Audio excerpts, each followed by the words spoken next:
join us at the Lexington Comic and Toy Convention, March 23rd through 26th. We'll be at booths 1113 and 1114, decked out in cosplay, selling the latest Angel of Death merch. Tickets are available via the link in the description. Hope to see you there. Hi everybody, welcome to a very special episode of The Composition of Imagination. I am your host and author, Stevie Joe. Of course, I have with me my two amazing book guardians, Tasha and Superman. And this is very special because being the first official March video, it's the anniversary, the second anniversary of the publication of Angel of Death, where I started with in the beginning. So we are very excited to celebrate it. I decided to do things a little different for the whole month, and I'm going to let them just take the reins and start asking questions. So you might learn about, the behind the scenes origins, like how I came up with stuff. You might learn about my writing process. I don't know. You may even learn some secrets about the characters that we weren't ready to talk about yet, but I'm like, all right, it's the anniversary, so let's go ahead and talk about it. So you never know what you're going to learn. Today, our topic, they have told me I have no idea what they're going to ask or anything. I just asked them to tell me just now what the topic is so I can tell you guys.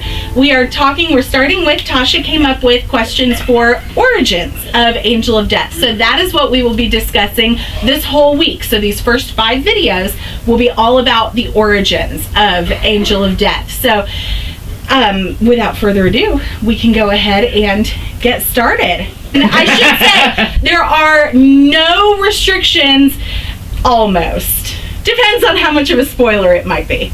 Right. Well, let's keep it within the first 4 books, okay? Well, we don't necessarily have to, but if I might be able to share some stuff that doesn't ruin things for the future. Alright, well, I'll start off really easy. Okay. What made you want to write the Angel of Death? Like the whole series? The whole series. Like, what was like, I have to write this? So it actually started as a book series about 10 years, more than 10 years now. I think it's been about 15 years ago. And it was originally, God, it had so many titles. The one I remember the most, it was For I Have Sinned, and then I shifted into a different story called A Stitch in Time. And I liked those two, and they were my creations, I should say, not like I read a book called that. No. And I liked those creations and those characters separately because I had written them separately, but I didn't like the direction either one was going. So I was like, what happens if I kind of combine these? And I didn't know what to do with it. So literally one day I'm laying on my bed, I'm laying on my stomach, the laptop is in front of me, I have my notebook right here, and I just randomly took my phone and was like, play my music, and it started playing, and it was just playing whatever. I've got a hodgepodge of shit on there. And all of a sudden, Dance with the Devil by Breaking Benjamin came on. And as I'm going through and just studying these characters and being like, what the fuck do I want to do with them? It was like something happened. The magic was in the air, and all of a sudden my brain was like, this is it, you've got it. And I told my Siri to play nothing but Breaking Benjamin, and I started researching biblical history and stuff like that, and was like, this is it, I got it. And that happened probably about, I want to say 6 years ago. 6 or 7 years ago, something like that. So, courtesy of Breaking Benjamin, that is how we have Angel of Death. My question is dealing where we have the 3 realms. Mm-hmm. Was that a conscious decision on your part to do it like that? Because that's a lot. Yeah. Even for a book, even though you're doing 22 books. Yeah. That's a lot to really cover in the story, and not be like, okay, we're here. Yeah. And you end up losing the reader. Yeah. Now up through now book 4, it doesn't feel that way. It does have a flow. I mean, granted, you spent book 1 building everything, and that you did jump around a little bit, but that was necessary in order to set the foundation. Yeah. Since then, it's gotten a much easier, and you can definitely feel the flow, how it goes through the earth, up through heaven, and down like through hell, and impacted. Yeah, and you can almost sit there and draw a line. Yeah. And count where everything is. Yeah. Up through the current book. And I can only imagine as you go down the line, it's going to get easier. But when you saw these characters, did you immediately say, hey, I want these characters here, these characters here, and then... So the funny thing about that is, For I Have Sinned, that original, I've still got the whole story saved in my files. That original thing was about this is a like super behind the scenes kind of like thought provoking thing. It was about a guardian angel who came to Earth because his mortal, it was a him, and his mortal wasn't cooperating and she was in danger, so he had to come to Earth to help her, and he disguised himself as human. So it really started out like that. And it wasn't taking place in heaven, it was all earth-based, but I had the heaven element because of the angel, and there was no, I didn't talk about hell, I didn't bring up dark angels, I didn't bring up any of that. It was literally just the dangers that she's facing on Earth he has to help her with. And then in my other story, A Stitch in Time, it was like this passage of like the history, so those histories of Murr County that we talked about, that's kind of what A Stitch in Time is about. So I pulled a little from that to create what is now known as Earth. And that one guardian angel from For I Have Sinned, I was like, this is really neat, and I want to write about this. Like, I want to try to write about heaven and hell, because heaven and hell, like the Bible, religion, all of that really like intrigues me from a study standpoint. Like, I'm very fascinated with how people kind of fall into their religion and follow their different, gods or whomever you worship and all that. So I was like, I kind of want to just do a like deep dive into almost what I think. Like, I kind of asked myself, what do I think heaven and hell would basically be like? Instead of it being based off a particular religion, you just sit there and said, okay, we have the upper tier here, we have the lower tier. Yeah. All religions, they all say the same Pretty thing. much. So basically this is our interpretation of heaven, or the upper level. Here's hell, purgatory, all that, all grouped into the same thing. So basically you're covering all your religions and also giving you an interpretation of what they could be. Yeah. So you said, going back, you said you were touching on the Bible and everything. Yeah. Even like the names, like Jericho is like a religious thing. What made you do that? What made you want to like seek out some biblical names to put in here?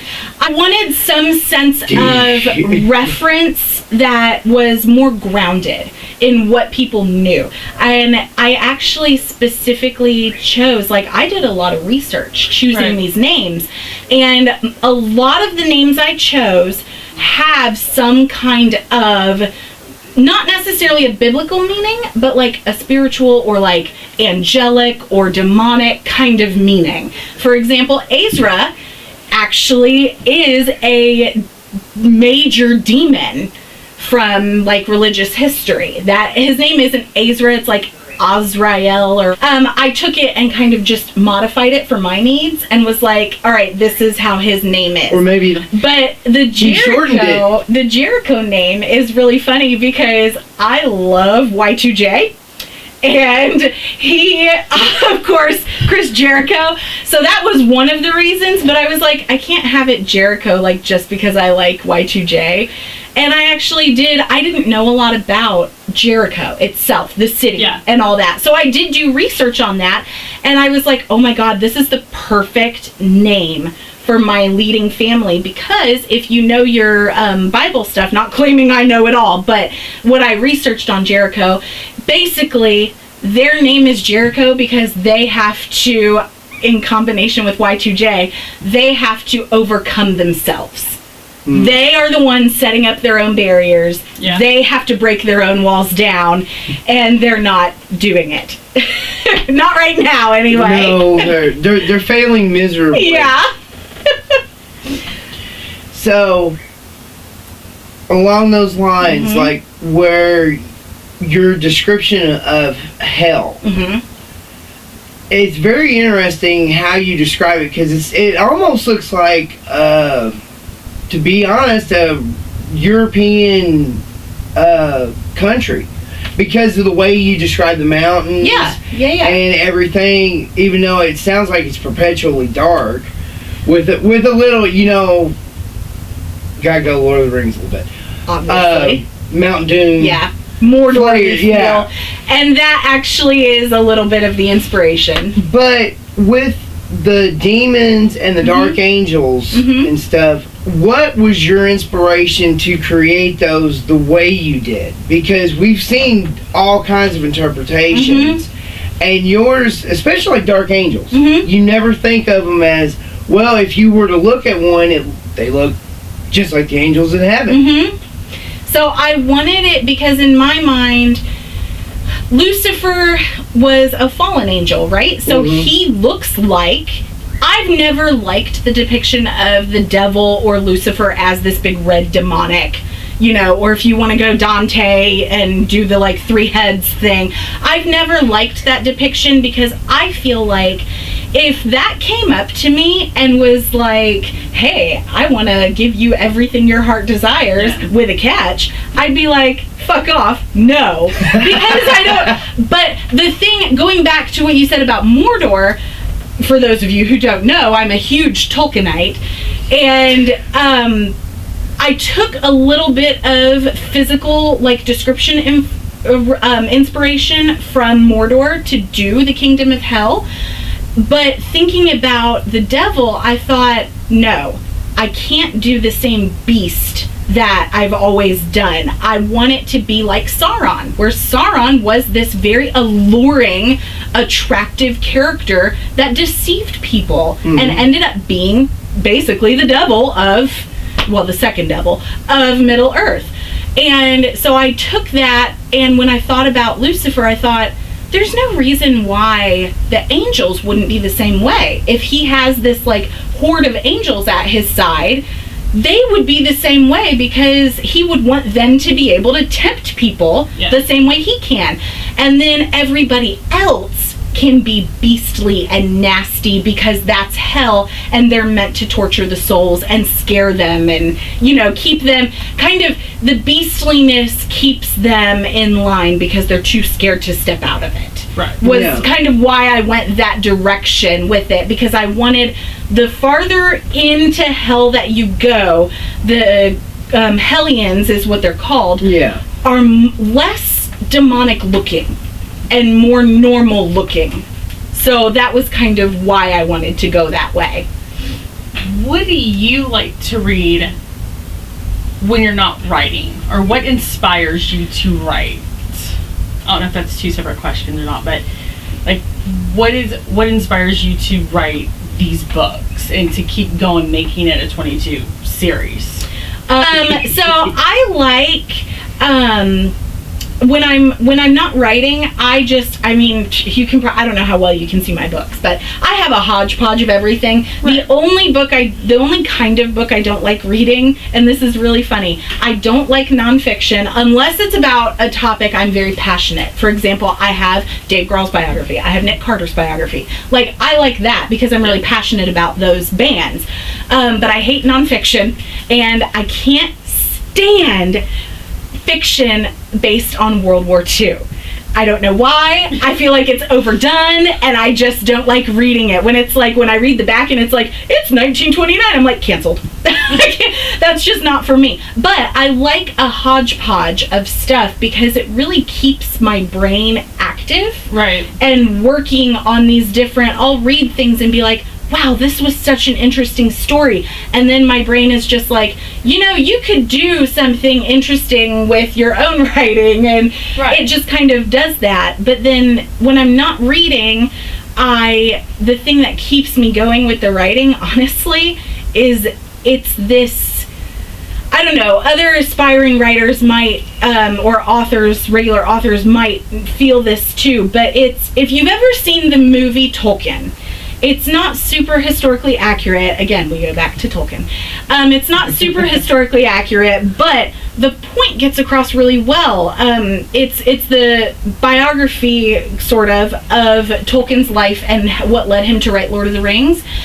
And I cry every time I watch it because I feel like he gets it. Like, the director got it. Because when I look around, I don't see just things. I see things that could be stories. And I see things, so it's like this almost innate drive that I have to do. And in that movie, it shows really well when he's like in the middle of the war, he can see, he just like looks around and he can see the stuff in his mind coming to life. And that's what it's like to be, like Dave Grohl mentions in his autobiography, that he just can see the music in his mind and he can feel it in his body. It's like something you can't turn off, and that's what I feel. And it always like gives me goosebumps to hear other people say it, because I feel like we don't acknowledge that enough about our passions. It's just something that you can't not do. But for me personally, if I go a couple days without even just editing my stuff, I feel it, and I start to get really like mentally aggravated, and I'm like, anxiety. I do. I'm like, I need to get back into this. I need to, and the characters literally talk to me in my head, and so I just can't put it down. Right. That's the thing, and that's what I hope comes across in my writing. That I hope you can't put it down either. Well, it's like when we had that conversation the other day. Yeah. I sat there and said, hey, based off what you've done with the characters at this point, you can hear music and be, okay, I see these characters. Yeah. Oh, this is so-and-so's response to this person. Yeah. And stuff like that. And next thing you know, you're like, okay, the next books need to come out because I'm already, my brain, and that's what any book should do, is be able to inspire you to sit there and think, okay, well, we don't know where the story's going yet, but what if it goes this way, this way? That anticipation. Yeah. And it's so funny you should say that, because I get the same anticipation. Like, I'm finishing up editing book 7 right now. I haven't started book 8 yet, which really bothers me. I've got the outline for it. Every single book is outlined. I just haven't written it, the meat and potatoes of it. And I cannot stand that I haven't been able to write book 8 yet, because I'm so anxious to get through the next stuff that I'm like, I really want this to happen. So I'm like behind the scenes, I'm over here going, okay, all right, book 7, all right, that's done, hurry up, let's get through it. And then I'm like, shit, I gotta edit this part out and recreate this chapter, so that's gonna delay me. So it's like I have just as much anxiety about it, and like, not anxiety, but anticipation as the reader. And it's really funny that you talk about the music that we were texting about, because I mean, I can write without it, but I write better when I have my playlist going. And it is all Breaking Benjamin songs all day long. It's like a 3.5 hour long playlist of select music. The first 22 songs are the songs that inspire each individual book. So this is a freebie. They didn't even ask about this. It's each individual book has its own inspirational song, so that when I hear it, I'm like, this is the events I want to happen. So it's almost, I've Pavlov dogged myself and triggered myself. When I hear that song, I'm like, yep, here's what Skylar's doing in this moment right now. And the rest of the playlist, the other, 3 hours or whatever, is other songs that from Breaking Benjamin that sound similar to those in their content, in that it's like the battle of finding yourself, and like love lost and all that kind of stuff. So your book it has so many layers to it, but the key thing to it is mystery. Yeah. And was that on purpose? Did you want literally every character in the book and almost every situation is a form of a mystery. Yeah. So I kind of wanted that element of, you don't really know what's going to happen next. first, and you think you know this character, but it's not, they're not who you think they are. Because I feel like no one is black and white. Life is not black and white. So there's always a gray area, and hence my shirt being gray.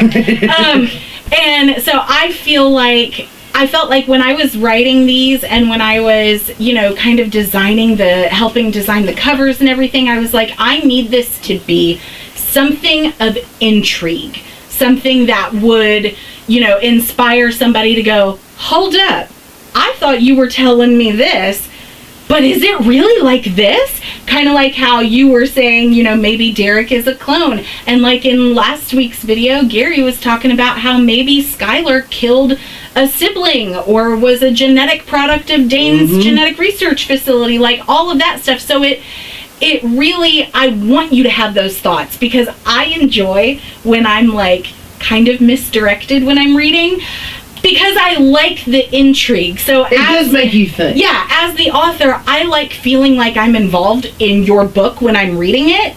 And so as the author of Angel of Death, I wanted you to have that feeling with me, where it's like, oh, I'm telling you, but then that sets me up as an unreliable narrator. And so I'm like, I don't know, am I? Can you trust what I'm saying? I promise you this, though. I'm not so unreliable that this is all a fever dream. You are not going to get to book 22 and find out that in book 1, Skylar ended up marrying Ezra anyway. That's not what's going to happen. Oh, you're not doing the Dallas... No. Okay. This is all actually happening in this universe. So it's not like I created something, that's just a cop-out. That's what I view it as. That's a really detailed fever dream. Yeah. Or like a coma dream or whatever. Okay, coma.